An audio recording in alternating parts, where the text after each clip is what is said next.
Yo, what's up, guys? Welcome to a brand new video on Prize Picks. Today we got plays for Thursday Night Football. We got the Broncos taking on the Raiders, and we're going to talk about all my favorite plays. But first up, do me a favor, drop a like on this video. Now let's go ahead and jump right into the winnable. So the winnable is where I drop all my free plays every single day, and all you got to do to check it out is winnable.com/bam. Right up in your Google. It's also the first link in the description of this video. And right now we are still on Winnable. It's completely free to join, like it says right here. You literally just click subscribe. It doesn't charge you at all, and literally it just lets me send you guys free plays. We are going to be transitioning pretty soon to a different site, but I'll keep you guys updated with that all course. Of course, I'm going to get you guys free plays every single day. Now, let's talk about how the VIP did recently, because this was what I gave out for the VIP. It was Lakers on the money line and then Blazers plus 4.5. Very small ticket. But those were the plays that I felt good about. Right now, the Lakers are down, but it's still end of the third quarter. And the Blazers are keeping it close right here when it comes into the last stretch versus the Thunder. So we will see. Hopefully, we can go 2 for 2. We will see how it goes. Now, let's go ahead and talk about this game, because we got the Broncos taking on the Raiders. And it's one where if we just go ahead and check out the odds on Onyx Odds, I'll show you guys exactly what I'm talking about. This is a great site for checking the odds, by the way. That's pretty much all I use it for. I put down my higher ticket bets on a separate site so that everything is not all pulled up here. But this is exactly what's going on right here. So we're going to the NFL. The Raiders are 9.5 underdogs, right? 9.5 point underdogs. Broncos are really strong right now, right? They're super strong, and they're very solid in every single category of defense, right? So their passing defense is locked down. Everybody knows that. But their rushing defense is sneaky good. And the best part about their defense, in my opinion, is getting pressures on the quarterback. They are number one in quarterback pressures, quarterback sacks on the year in terms of all defenses. And they hit a ridiculous rate, right? And you're going up against a team like the Raiders, who are just such a bad team right now. They just gave away Jacoby Myers. I mean, I say gave away, right? They just sent away Jacoby Myers in a trade to Jacksonville. And he was their best player on offense, right? He was the best wide receiver on offense, right? Of course, they have Brock Bowers, who's absolutely amazing, and Ashton Genty, who's still figuring himself out. But when it comes to Geno Smith, some of his favorite targets did actually go to Jacoby Myers, right? So that's going to be a big loss for them. Of course, Brock Bowers is still going to produce, but I don't like this game at all for the Raiders. I would love to take this exact play. I'll show you guys. The play that I love the most is this one right here. It's a low line. 16.5 is not a lot of points, but I like taking the Raiders on the under here. If you want to alt it up, this is one thing that's good about Onyx. You can alt it up and take it under at 17.5. So what we're doing here is we're basically saying the Broncos defense is going to do what they do best at home. Everybody knows Denver is one of the hardest places to play away, right? Mile High Stadium, of course, the altitude gets to you, and it's just so different from Las Vegas, right? That is basically the most different that you can get, right? Going from Denver to Las Vegas, or I guess Las Vegas to Denver, right? So that's going to be quite a bit of a change. And if we just look at how the Raiders have been playing recently, I'll show you guys the amount of points they've been putting up. They had a great game against the Jags where they actually made it very close, went into overtime, and they scored 29 points in that game. But if we don't count the overtime points, right, if we just acted as if the game ended early, they would not have hit this line. And if it wasn't for this shootout of a fourth quarter, 17-14, which that only happens when you play two very bad defenses next to each other, right? The Jags defense and the Raiders defense, those are two bad defenses. That's where a shootout can start to brew and then eventually break out in the fourth quarter. That's not going to happen tonight with the Denver Broncos, right? If you look before that, they had 9 points going into that fourth quarter, right? So this Raiders team doesn't put up that many points. Let's look at how they've done recently. 0 points against the Kansas City Chiefs, 20 points, but who are they playing? The Tennessee Titans. You can basically discount everything when you talk about the Tennessee Titans. Then 6 against the Colts, 24 against the Bears. Bears are also a very bad defense. The last good defense they've really played, I mean, the Commanders are all over the place. You can't really count them as a good defense. And a lot of these points, correct me if I'm wrong, literally came in garbage time. 14 of those points came in garbage time, right?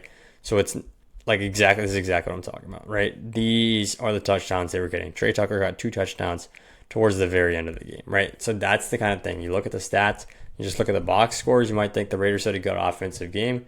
They actually didn't, right? They actually didn't have a good offensive game at all. This is exactly how I see this game going. If you watch that Chargers-Raiders game, you know exactly what happened in that game. Geno Smith could not throw the ball for 20-plus air yards one time. His 10-plus air yard passes were very bad. He was 2 of 9 at one point in the game. This was going into the fourth quarter. Geno Smith's, the amount of air yards that he was getting on a pass was almost averaging negative because that's how short the Raiders were playing, right? The Raiders were literally passing the ball backwards at times and then running out the back from there because the Chargers were just such a lockdown passing defense. And I regret to inform you guys, the Broncos are an even better passing defense than LA Chargers, right? So every time Geno tried to throw the ball for 20-plus yards, it actually got picked off, right? So terrible play from them. And this was a game where they had Jacoby Myers and Brock Bowers and Ashton Genty. Now they only have 2 of those guys. And if we want to look at it and be like, the people who are telling you, wow, Brock Bowers, he's back, right? This is a great matchup for him, right? He's going to pop off. I wouldn't hate you for saying Brock Bowers is back, right? Because he had a great game here. 12 receptions, 127 yards, and 3 touchdowns. That is a fabulous game. If you have him in fantasy, you're probably still starting him. But let's remember, this was against the Jaguars. This was where Geno Smith went for 4 touchdowns. Nothing along those lines is going to happen against the Broncos, right? Let's look at how the Broncos have been holding their opponents recently. They hold the Texans to 15 points. And, CJ Stroud got injured in this game, right? So it says Davis Mills there.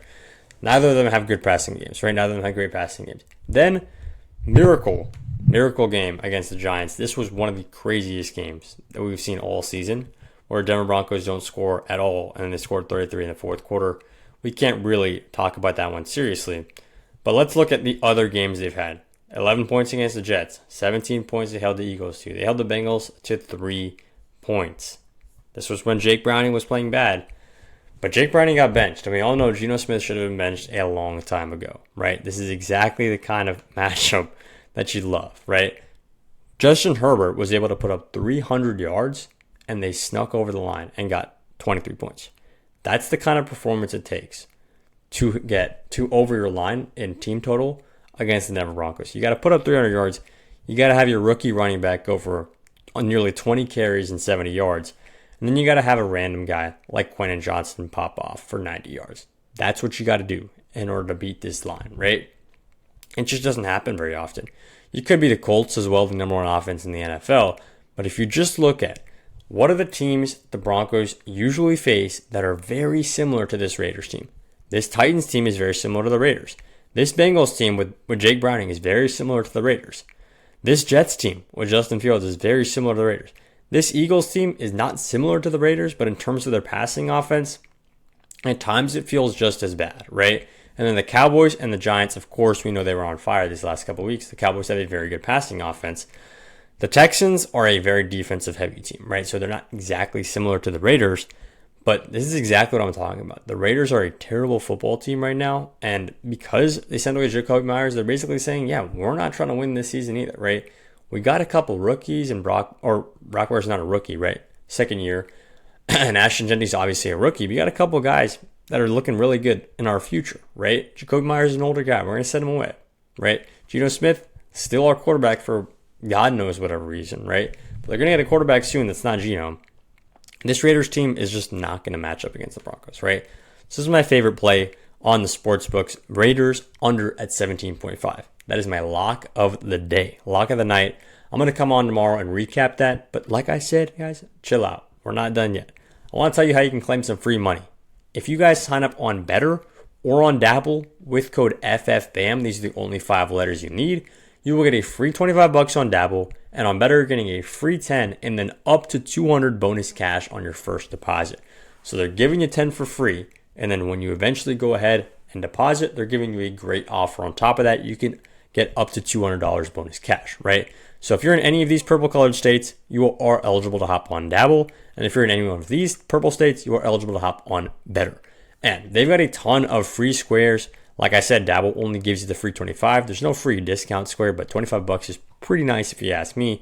Right now I got all the basketball ones up, but it's basically a different free square every single night, whether that be Curry, Shea, Wemby, or even Bo Nix or whoever it is, right? You're going to get your free square on Better. So make sure you guys are locked in over there. Get your free $10, get your free square, get your free $25 if it's on Dabble. just go ahead and sign up on both. A lot of you guys are probably not on either of these apps. It'll take you less than 10 minutes and you're getting a bunch of free capital. So you're just going to flip this, whatever, like you literally are not putting any money in. You can probably flip this to over $200 by the end of the weekend if you play your cards right. So code FFBAM, make sure you guys are signed up there. Now let's talk about some player props because like I said, we're not done yet. Geno Smith's line is at 212. Very scary line, right? Very scary line because it seems like sometimes Geno Smith pops off in garbage time and then he has a huge game, right? And there are some times when it's garbage time and Geno Smith is still playing just as badly as he did in the first quarter, right? That's exactly what you can see here. 67 yards against the Chiefs, 174 against the Titans, 117 against the Chicago Bears. Any quarterback that's putting up 117 yards against the Bears is a quarterback I'm staying far away from. The Bears are not a good team. So, Bo Nix is the guy that you look towards because the Bo Nix in these games, right? Let's look at how quarterbacks have done against the Raiders. 287, 242, 207, 212, 212, 222, 286, 220. The lowest a quarterback has passed for against this LV Raiders team is 207 yards. And that was backup quarterback Marcus Mariota when Jaden Daniels, of course, went down with an injury. Hopefully Jaden Daniels recovers soon. We all saw that tough injury on Sunday Night Football. Prayers up for JD, man. That's all I can say. But Daniel Jones and Caleb Williams both dropped 212 against this team, and now his line is at 215. So I really would not be mad at you for ulting this line down to, like, say, 200 plus yards for Bo Nix or 210 plus yards for Bo Nix. It'll probably, instead of a minus 114, it'll give you like a minus 150, minus 160, depending on where you put it at. I still love that play, right? This Raiders team is not going to be able to stop the pass. And when it comes to the Broncos and their rushing threats, like, you've got J.K. Dobbins, super solid running back. You've got R.J. Harvey, very confusing running back. It seems like he's more of a wide receiver at times. But this Broncos team does rely on the pass a lot more than these lines would like to show, right? J.K. Dobbins at 70 yards is relying on a couple chunk plays. You guys can see the graph right here, right? It's kind of up and down, right? You don't really know what's going on here with J.K., but the one that I really do like is actually in the touchdowns category because we're scrolling down right here. I'm just going to have to keep scrolling for some reason. I don't know why I can't find it. It is going to be Brock Bowers. So I told you guys that I like the Raiders on the under team total. I still stand by that. But if there was one player I had to take on the Raiders to score a touchdown in this one, it's going to be Brock Bowers at plus 120. This is a great play in terms of the value that Brock Bowers has, right? So the only ways that the Raiders score a touchdown, right, are A, it's a long bomb pass, right, to one of their speedsters, Tucker or Thornton, something like that, right? Why do I think that's not going to happen? Because they're playing the Denver Broncos, guys. That was an easy question. B, it could be Ashton Genty on the ground, right? You could obviously get into the red zone, get to the 3-yard line, 2-yard line, 1-yard line, punch them with running back, right? But if they have any sort of extended pressure in the red zone, they are going to go to Brock Bowers 100% of the time, right? It's just a fact of the matter. Trey Tucker and Thornton, those guys are good when there's 20, 30, 40 yards of green grass in front of them. When it's just the painted end zone in there, they're not as shifty, right? They're not as prone to explode for a touchdown, right? And Jack Besh is there too. I like Jack Besh's game. He's not going to be able to compete with Brock Bowers, right? It's just 100% sure they're going to get the ball to Bowers when they get in the red zone. The only way I see this Bowers play missing is, like I said, either Genty steals all the touchdowns or the Raiders just don't score a touchdown at all tonight. And that's very possible, but I'm willing to take that for a plus 120 clip. That's a great spot. But there's one more play I wanted to talk about right here. This was the wrong spot. Where am I going? Here it is. On the interceptions. So this one just feels like free money, honestly. But go ahead, add it to all your parlays. Geno Smith, 1 interception, right? Over 1 interception, what are we doing, right? So it's minus 170. Geno Smith on the over right here. I've been talking trash about the Raiders all day because I just follow the stats. And the stats talk a lot of trash about the Las Vegas Raiders. I'm going to tell you guys, even when Geno has a great game, even when he passes for 4 touchdowns, he's still throwing one of those balls to the other team. And now he's going up against the Broncos. Give this one to me easy. So, Geno Smith to throw a pick, Brock Bowers to get into the end zone. And then, of course, Bo Nix, lucky if you alt that one down a little bit and then take it from there. So make sure you guys are hopping on Better, Dabble, code FFBAM, and make sure you guys are locking in this play of the day. Las Vegas Raiders under 17.5. That's all I got for the video. I'll see you all in the next one. Let's make some money on Thursday Night Football.